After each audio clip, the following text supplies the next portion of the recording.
The Raiders are my dark horse, could be a success story. We'll see what happens. And I really, really want to like Derek Carr.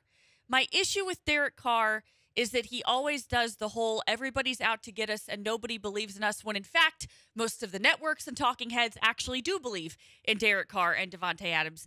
This is Derek Carr's interaction with Paul Gutierrez, a local reporter there in Vegas. The expectation, all that kind of stuff, who says that, honestly, it doesn't matter. It really doesn't. Whether they don't say anything or they say a lot, nobody cares. Hopefully they talk about us at the end. You know what I mean? But right now, that crap don't matter. It doesn't matter, Derek. Why do you talk about it and why do you? Thank you, Paul. It's so good to see you.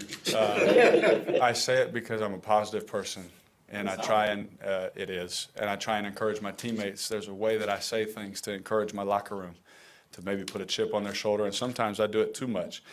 And so I don't appreciate your tone either. You can pump that back a little bit. Who does he think he is to talk to a reporter like that? Who does he think he is speaking with a Southern accent when he was born in Bakersfield, California? I get it. He lived in Sugar Land when David Carr, his older brother, got drafted by the Texans, and that he was at Clemens High School for a bit. Did you develop a Southern accent while living in the suburbs of Houston? I find that highly improbable. Maybe another part of Texas, maybe in the suburbs of Dallas, I could see something like that happening.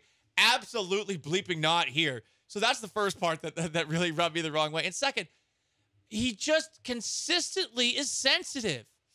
You either don't care or you do.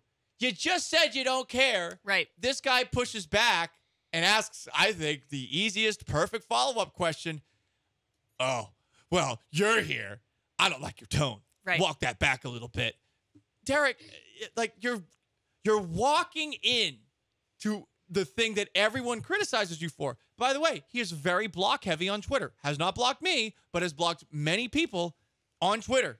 I remember this because I was listening to an episode of the Around the NFL podcast, and those guys found out that they had been blocked by Derek Carr. They brought Derek Carr on the show to mend fences. I am sure that Carr has probably blocked them again because guess what? Carr is like a less talked about Kirk Cousins.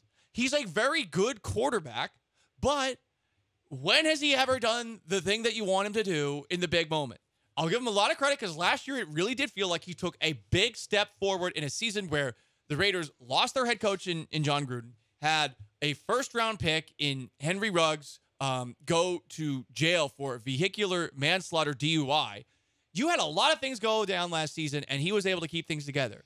But he's talking about my locker room. We don't care about any of this noise. Then just don't engage the question. Don't engage Paul Gutierrez, the ESPN reporter, because you're giving people like me and anybody else who thinks you're a little sensy all the ammunition they need to continue to pound on you. Here's my whole thing. If you're sensitive and if you're known for that, own it. And that's a hard thing to own, but he could at least make fun of himself in a self-deprecating way and be like, you know what? I'm not going to lie. I've over the years, guys, I've gotten a little worked up. It's what I'm known for, blah, blah, blah. But he doesn't own it. Instead, he denies, like you said, the thing of which he's known for, which is ridiculous. He's not self-aware. Is he though? Like, you have to think that at some point he's going to understand that he is so sensitive. Who's gonna tell him that though? Nobody. He probably surrounds himself with yes men. Paul Gutierrez. Paul. Hey, and Paul was a little passive aggressive, but I love he was snarky when he goes, "I'm a positive person," and then you can't quite hear him, but off context you can tell that Paul Gutierrez probably was like, "That's not a positive thing to say.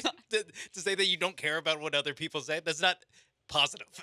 It reminds me of me right now, and allow me to explain. I'm reading a self-help book. It's called The 4 Agreements by Don Miguel Ruiz. It was recommended by Stacey Dales of NFL Network. It was recommended by Tom Brady. A lot of people like this book. Whatever. It's kind of who moved my cheese, very 90s self-help. But I like it. Gross. It's simple, whatever. It's like what Aaron Rodgers' girlfriend writes about the witch. on Instagram.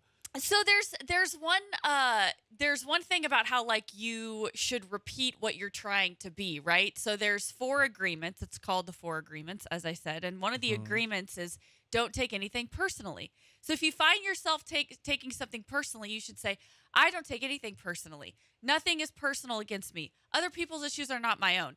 This reminds me, if I were to take something personally, like if Sean, you walked in and said, Vanessa, your hair looks terrible today. And I looked at you and I said, no, it doesn't. I spent 3 hours straightening it. I just got a perm the other day. But you know what, Sean? It doesn't matter because I don't take things personally. Nothing affects me. It's not personal. Nothing is personal. It's like you're talking yourself through what you want to be.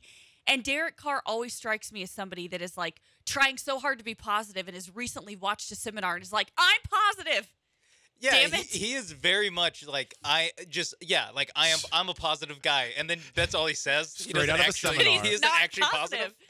I'm trying to dissect this. I did take psychology my freshman year of college at Syracuse Sigmund University. Freud? Well, let's be honest here. His older brother was the first overall pick back in 2002. Is this maybe, a byproduct of an inferiority complex of some sort or something like that? Is that what it comes down to? I mean, yeah, I think being spoiled too. Here's just the thing. Just a little bit spoiled.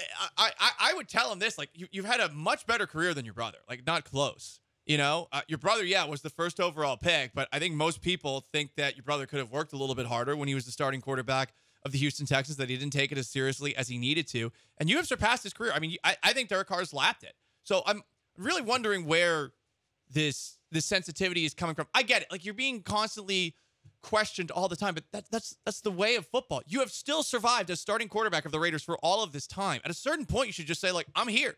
Like, I don't care what any of these people say. And I know he's saying it publicly, but it feels like, Vanessa, like he's saying it for like reaffirmation to himself. He doesn't actually believe it. It's like the affirmation, like Derek Carr is following on Instagram, like the manifestation affirmations, where if you just say you're positive and if you just speak it into existence, as the kids say, I hate that. and all the athletes say nowadays, Don't speak it that into it will existence. happen. Everything is terrible. Just accept it. He really, really, really doesn't help himself. And Yeah. and it pains me because I want to like Derek Carr because I think that they could be good, but he takes himself so seriously. Derek Carr, life is suffering. We're all going to die. Whoa. So, I mean, you're a starting quarterback for a team that's got a lot of potential going into this year, and you finally got the wide receiver of your dreams. Whenever you have little small moments like this, you are forgetting how good you currently have it in this spot.